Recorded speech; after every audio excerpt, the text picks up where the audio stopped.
Did you know that product managers and poker players have a lot in common? Surprised? Want to find out more? Stay tuned. Hi, I'm Dr. Bart and I'll be your product management teacher. Today we are going philosophical again because being a product manager is very much about having the right mindset. Because being a great product manager is not only about having the right knowledge, but also a great mindset, the right philosophy, the right view on how to approach the role to be that great product manager and not a project manager and not a person who just executes stuff that people tell him or her to do. So today I want to show you the similarities of how modern poker players are very similar to a very skillful product manager. By modern poker players, I don't mean people who are looking very uniquely, who are master bluffers, who are trying to fool you into losing your money. No.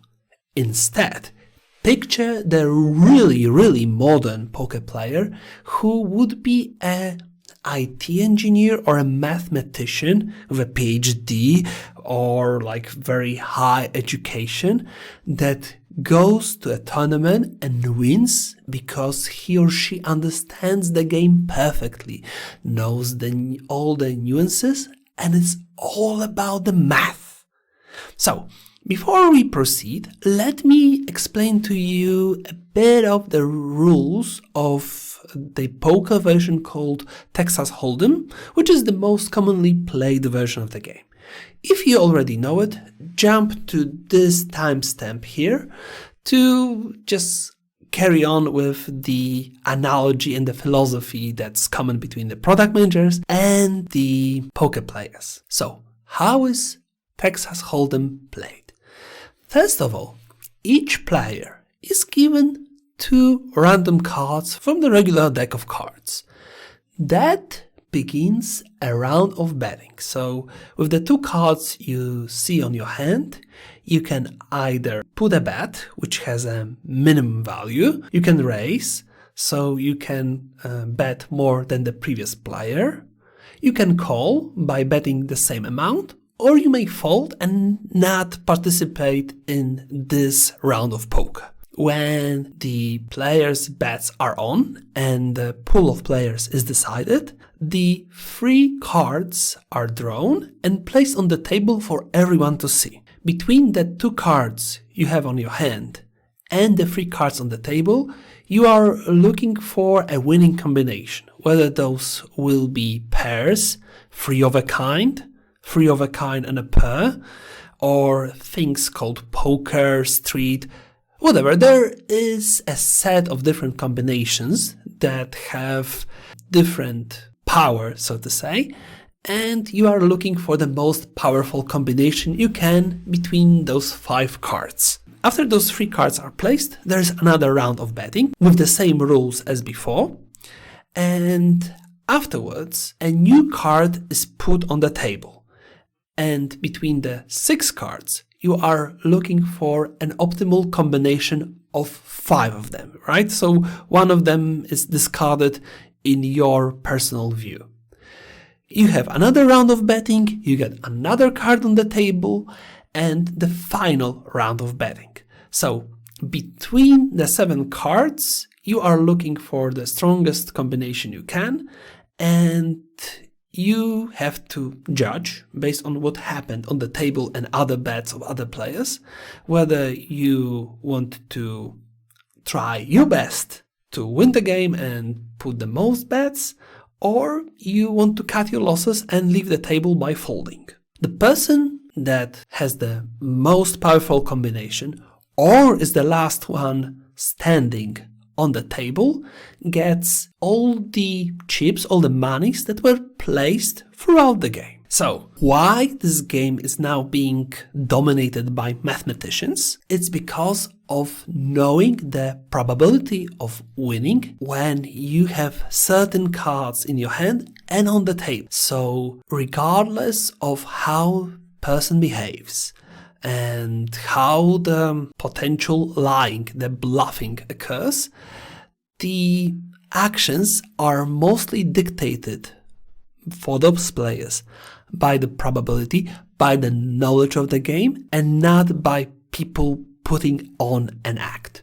And it's also about the stakes, because you may have a person who tries to take relatively small amount of betting money, and the probability, the knowledge of it dictates whether you want to try your probability, not luck, against that or not. Now, with all that said, how does that relate to product management?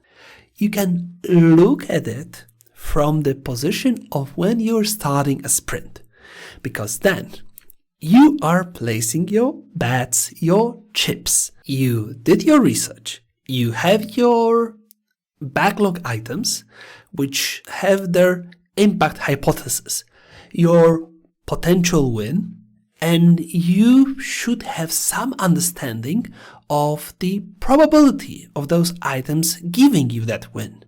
And you have to invest resources. You have to bet that your investment will come back with the winnings that you expect.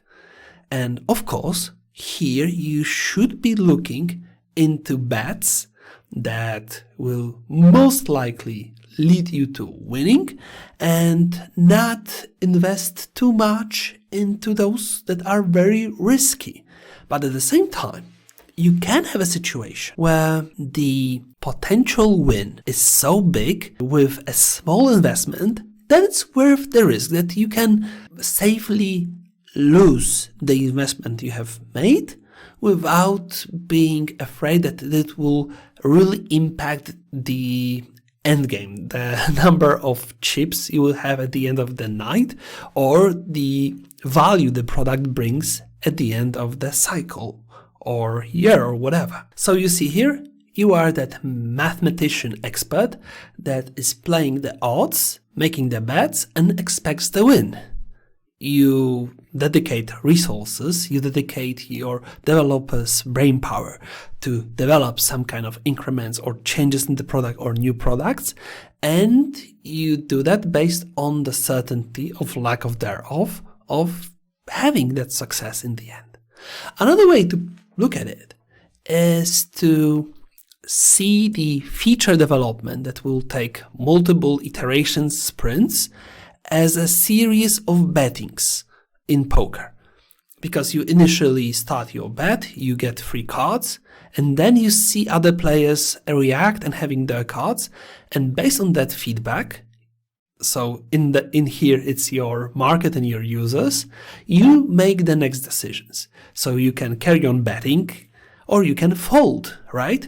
So if the users don't like your product, if the users give you negative feedback, then it's probably a correct course of action to fold that game and try something else, and not waste your resources, your chips, on something that's not likely to succeed. On the other hand, if you have the positive feedback, if everything is going your way and you can see that the market appreciates your work, that the players around are actually not too certain they want to carry on playing with you because you project strength and probability that you have good card and you might win the game, that means that you have to keep on betting. You have to invest more and more because you can only win more in this winning streak. But again, the whole principle of deciding on what to put into sprint is about trying to get the items that will give you the maximum value for minimum effort with minimum risk. Right? It's like the poker players want to enter the game where they are most likely to win and win big. And you want to prevent situations where you lose. You want to lose the least. Because like they say in Vegas, the money that is not lost is money earned. The value not lost is the value you can gain elsewhere. And that's all for this fun philosophical take on the product management aspect, on how you can look at product management from this poker perspective. For other philosophical topics that are important and hard knowledge on how to become a great product manager, make sure to check out my Udemy and Skillshare courses. Links are on the screen. And for more videos like this and the ones that teach you a more down-to-earth skills that will allow you to advance as product manager, do like, share, subscribe, and come back for the next video. See you then.